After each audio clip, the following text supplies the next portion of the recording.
my gosh, you guys are live. Didn't even know that. All right, well, guess what? We are live and ready to go. Let me get this thing going here. So, hey, what's up, Bootstrappers? This is Ryan Nickel coming at you with another coaching tip. Tip number 14. Okay, so, man, you gotta trust yourself. I can't express that enough. There have been years, I'm telling you, years, and I've had this idea and these thoughts that just like they percolate. I'm like, oh, that's not a good idea. That's not from me. That's coming from the devil or something. And you know, just whatever. And of course, they've never been bad thoughts, so they never were from the devil. But anyway, I digress. I want to share with you an experience that happened to me yesterday. And there are many experiences that I have had that just reiterate this fact over and over and over about how much you have to trust yourself. Nobody else but yourself. So I have a property that I picked up, I don't know, maybe about 6, 7, 8 months ago. It was in June, so not even that long ago, almost 6 months ago. So in June I picked up this property, and it was a bad property. It needed a lot of work, and I put some money into it and some time. And anyway, so I have it so it's rented out right now. And I took over this property because the person that lived in it, or that owned it, it was inherited to her. She inherited it from someone who inherited someone else who inherited it from her grandmother. So it had been passed around the family, had been in lawsuits, out of lawsuits, and no one had lived in it for about 3 years prior to me getting it, which is why it needed a lot of repairs, but also it needed, no one had made a payment on it as well. So the mortgage statement says, hey, this house, you owe $44,000 in back payments, and it's only worth maybe about $80,000. The market neighborhood says it's probably worth about $160,000, but in its current condition, it's really worth about $80,000. It's in really poor shape. So I own this property. It's in a trust, and I've been renting this out, and I've been defending the foreclosure, and my foreclosure defense is starting to run out on this particular property, just based on economics, what it's worth, what I want to continue to put into it. So with that in mind, I'm going to short sell this property. I already have the buyer who wants it. It's a screaming deal for them. They're able to walk into it, put a little bit, not a little bit, put some money into it, and they'll make a good chunk of change. So anyway, I had, as part of my short sale package, I had to go down to the county recorder's office because they require the death certificate to say, okay, show proof that this person, that the original borrower truly is dead. Now, she's been dead for over about, I think, 7 or 8 years now. And so from the time that she died and it was in the family trust, they used it as a rental for a number of years, and it got destroyed, and then no one paid on it. So that's kind of where I got it.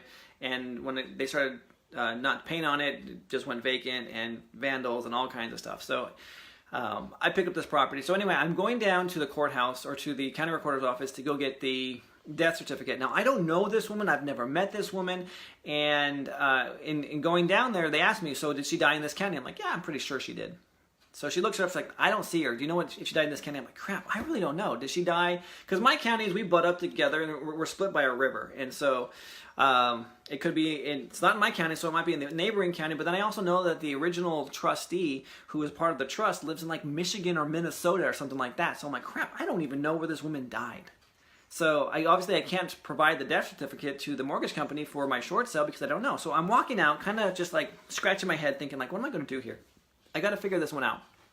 And as I'm walking back to my car, this voice inside me goes, go look at public records for an affidavit of death. And I'm like, that's a great idea. Nah. So I start walking to my car, and it comes back to me again. It's like, go look for an affidavit of death.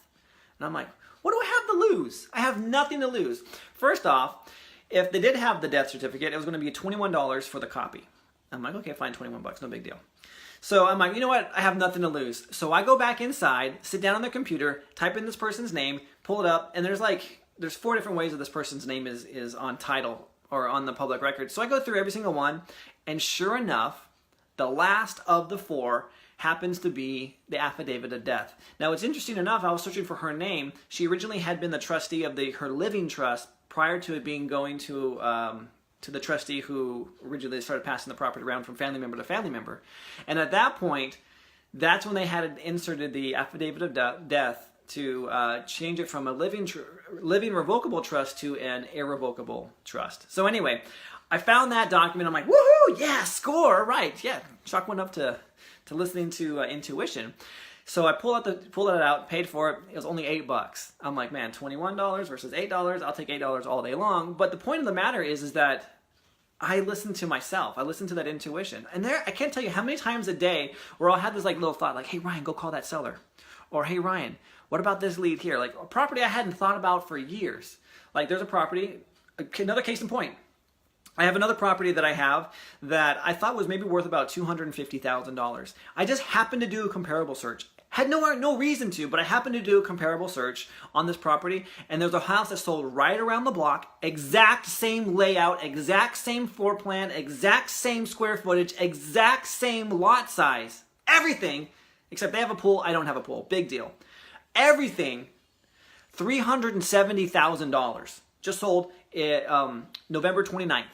Sorry, excuse me. That would have been like yesterday. September 29th. So 9/29 is sold. I'm like, crap, that's 2 months ago. 2 months ago, this house sold for $120,000 more than I thought my house was worth. Just because it's a small town, there's not a whole lot of comps in that area. But man, I got a comp right around the block that is like for like, apples for apples, except for this pool. So take out 20 grand, I got $350,000 home. And same condition. I'm looking at the pictures. They haven't done any upgrades. It's exact same, built same year even. Exact same tile plan. It must have been the same contractor. So I'm like, crap. That voice is gold, man. That voice it means everything to me. If I lost my entire business, if I literally had started from scratch, broke, I would be able to make it back. Not because of what I know about business and real estate and things like that, because of what I know in here. What would tell me? It tells me what to do, what to look for, when to do it. Just like yesterday, right at the right time, I went back inside and was able to pull out that affidavit of death and get that package off to the UPS person to mail off for my short sale package. And just like last night, I was sitting back doing nothing. Hey, go look up this property and see if the property comparables are. Happen to do that. I was now on the phone this morning with a contractor who wants to go in there, rehab that house, and I'm going to turn around and I'm going to sell that house for big bucks. I'm telling you, you have a voice too. There's intuition inside all of us. We're all born with it. It's the amazing thing about this life. What are you listening or what are you not listening to that you know you need to be doing? Whatever that is, do it. Do it today. Don't waste any time. Just do it. That's exactly what I did. And like I said, short sale package went off without delay. And I got a contractor on another property with a whole $100,000 more in equity than I thought that didn't even exist. I didn't even know was there. Because I was just kind of letting this house just kind of sit there because I owe $200,000 on it. And it's worth $250,000. I'm like, yeah, whatever. It needs about $30,000 worth of improvements. Not worth it for me to go ahead and do that to sell it for $250,000. But shoot, for $350,000, I'll put $25,000. I'll put $30,000. I'll put 40 grand into it to make that money every single day, all day long. So anyway, listen to that voice. It's the most important coach you have. You don't need me. You don't need anybody else. You just need to be true to yourself. Listen to those quiet promptings, and I guarantee they get louder and they become more powerful and more forceful as you obey them and as you listen to them. All right, so I'm Ryan Nickel. Get out there. Just remember, you're one deal away from changing your entire financial future. Just one deal. Imagine what that would do. $100,000 equity deal or a short sale where you're going to make a little bit of cash on it. Who cares? Doesn't matter. Money is money, but you're just one deal away from changing that entire financial future. And I get out there and do it.